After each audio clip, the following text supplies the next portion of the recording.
voulais, à cette circonstance, remercier le camarade président, chef suprême de la nationale, qui a bien sacrifié de son temps ce matin. D'abord, qui a bien voulu me lever à ce rang, de la décision. Donc, toute ma reconnaissance, toute ma gratitude envers le camarade président de Faso, chef de l'État, chef suprême de la nationale, et qui, en plus de cela, ce matin, a bien voulu s'appuyer sur ça pour me porter ses galons. Alors, je prends ça sous deux facettes. D'abord, c'est une preuve de confiance renouvelée à ma modeste personne pour la conduite de la mission qu'il a bien voulu me confier. Et aussi, je prends ça comme étant un rappel à encore mieux faire. Beaucoup de choses ont été faites depuis ces 3 ans. On a reconquis beaucoup de territoires, de localités. On a amené beaucoup de populations à leur village. Sur le plan du développement, le camarade président a fait beaucoup de choses.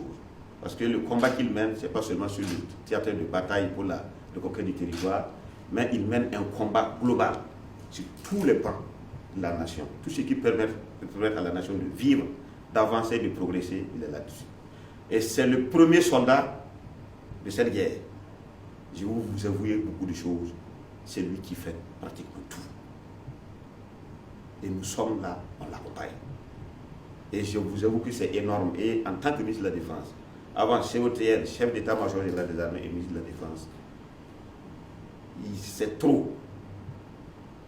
Donc, j'exhorte tout le monde à redoubler davantage d'efforts, tous ceux qui sont ici, qui ont l'occasion de m'entendre, à ce qu'on redouble beaucoup d'efforts pour le soutenir, l'accompagner et l'aider pour que véritablement le sacrifice qu'il a accepté de faire, sacrifier sa jeunesse. Nous sommes des anciens, on a bientôt 60 ans, c'est déjà 60 ans, mais c'est un véritable sacrifice.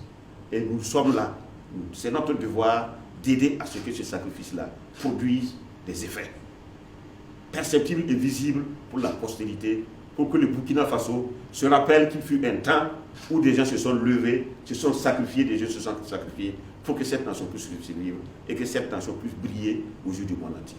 Donc, je vous remercie, camarade président, et je vous renouvelle en tout cas toutes nos disponibilités à œuvrer, à faire de ce qui est de notre possible, en tout cas pour ce qui nous reste encore de vie, que Dieu voulait bien nous accorder, pour en tout cas aller de l'avant dans cette lutte qui a été engagée, irréversible, pour laquelle il faut qu'on aille jusqu'au bout.